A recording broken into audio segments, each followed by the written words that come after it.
ಡಿಸ್ಕ್ಲೈಮರು ಇದನ್ನ ಸ್ಪೆಷಲಿ ಯಾರಿಗೂ ಹೇಳಿಲ್ಲಪ್ಪ.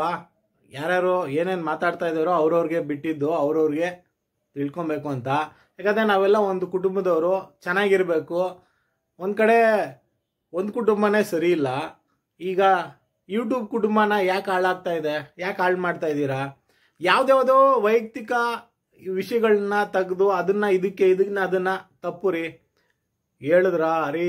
ನಾವೆಲ್ಲ ಕನ್ನಡಿಗರು ಏನು ಹೇಳಿ, ಡೈರೆಕ್ಟು ಮಾತಾಡ್ತೀರಾ, ಡೈರೆಕ್ಟಾಗಿ ಹೊಡೀರಿ, ಡೈರೆಕ್ಟಾಗಿ ಹೇಳ್ರಿ, ಇಂಡೈರೆಕ್ಟ್ ಬೇಡ. ಅವ್ರ ಹತ್ರ ಸ್ಟಾರ್ಟ್ ಮಾಡಿದ್ದನ್ನ ಈಗ ಒಬ್ಬೊಬ್ಬರೇ ಎದೊಳ್ತಾ ಇದ್ದಾರೆ. ಅಲ್ಲ ರೀ, ಅವ್ರ ಹತ್ರ ಸ್ಟಾರ್ಟ್ ಮಾಡಿದ್ದನ್ನ ನೀವು ಸ್ಟಾರ್ಟ್ ಮಾಡ್ತಾ ಇದ್ದೀರಲ್ಲ, ಅವ್ರ ಹತ್ರ ಕೈಲೇ ಏನು ಮಾಡೋಕ್ಕಾಗಿಲ್ಲ. ಇದನ್ನ ನೀವು ಮಾಡ್ತಾ ಇದ್ದೀರಾ ಅಂದಾಗ ನೋಡೋಣ. ಎಲ್ಲರಿಗೂ ಹಲವಾರು ದಿನಗಳಿಂದ ನನ್ಗೆ ಗೊತ್ತಿರುವ ಲೀಗಲ್ ಇನ್ಫಾರ್ಮೇಷನ್ಗಳು, ಲೀಗಲ್ ಡಾಕ್ಯುಮೆಂಟ್ ಬಗ್ಗೆ ಹಲವಾರು ಅವೇರ್ನೆಸ್ಗಳನ್ನ ತಿಳಿಸ್ತಾ ಇದ್ದೀನಿ, ನಿಮ್ಮ ಜೊತೆ ಹಂಚ್ಕೊತಾ ಇದ್ದೀನಿ ಅಂತ ಗೊತ್ತಿದೆ ನಿಮಗೆ ಅಲ್ವರಾ?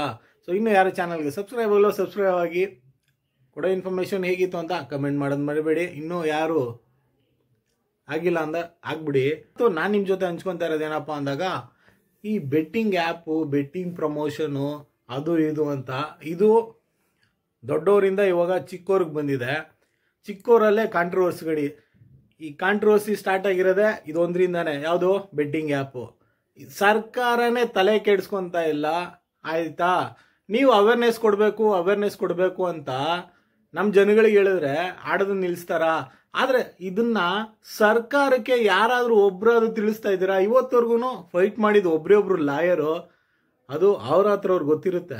ಅವರೊಬ್ಬರೇ ವಿನ್ ಆಗಿದ್ದು, ಅವರು ಸ್ಟೇ ತಂದಿದ್ರು. ಅದು ಬಿಟ್ಟು ಇವತ್ತವರೆಗೂ ಯಾರೂ ತಂದಿಲ್ಲ. ಅಷ್ಟು ಜನ ಸರ್ಕಾರಕ್ಕೆ ಕ್ವಶನ್ ಮಾಡ್ರಿ, ಜನಗಳಿಗೆ ಬುದ್ಧಿವಾದ ಹೇಳೋದಲ್ಲ. ಜನಗಳಿಗೆ ಬುದ್ಧಿವಾದ ಹೇಳಿದ್ರೆ ಯಾರು ಆಗಲ್ಲ. ಸರ್ಕಾರಕ್ಕೆ ಕ್ವಶನ್ ಮಾಡಬೇಕು, ಸರ್ಕಾರಕ್ಕೆ ಅದು ಕಲೀರಿ. ಇಲ್ಲಿ ನಮ್ಮಲ್ಲೇ ಯಾಕೆ ಇವೆಲ್ಲ ತಂದಿಕ್ಬಿಟ್ಟು ತುಂಬ ಬೇಜಾರಾಗ್ತಾ ಇದೆ. ಯಾಕಂದರೆ ಈಗಷ್ಟೇ ನಮ್ಮ ಯೂಟ್ಯೂಬಲ್ಲಿ ಕನ್ನಡ ಯೂಟ್ಯೂಬು ಅನ್ನೋದು ಒಂದು ಲೆವೆಲ್ಗೆ ಬರ್ತಾ ಇದೆ. ಇದೆಲ್ಲ ನಮ್ಗೆ ಬೇಕಾ ಅಂತ ನನಗನ್ನಿಸ್ತಾ ಇದೆ. ಯಾಕಂದರೆ ನಿಮ್ಮಂಥ ಯೂಟ್ಯೂಬರಿಂದನೇ ನಾನು ಯೂಟ್ಯೂಬಿಗೆ ಬಂದಿದ್ದೀನಿ. ನಿಮ್ಮಂಥರ ಇನ್ಫಾರ್ಮೇಷನ್ಗಳನ್ನ ನಾನು ಶೇರ್ ಮಾಡ್ತಾ ಇದ್ದೀನಿ. ಇದೆಲ್ಲ ಯಾವುದ್ರಿ ಇದು? ನಮ್ಮಲ್ಲೇ ಜಗಳ, ಅವಮಾನ ಇದು.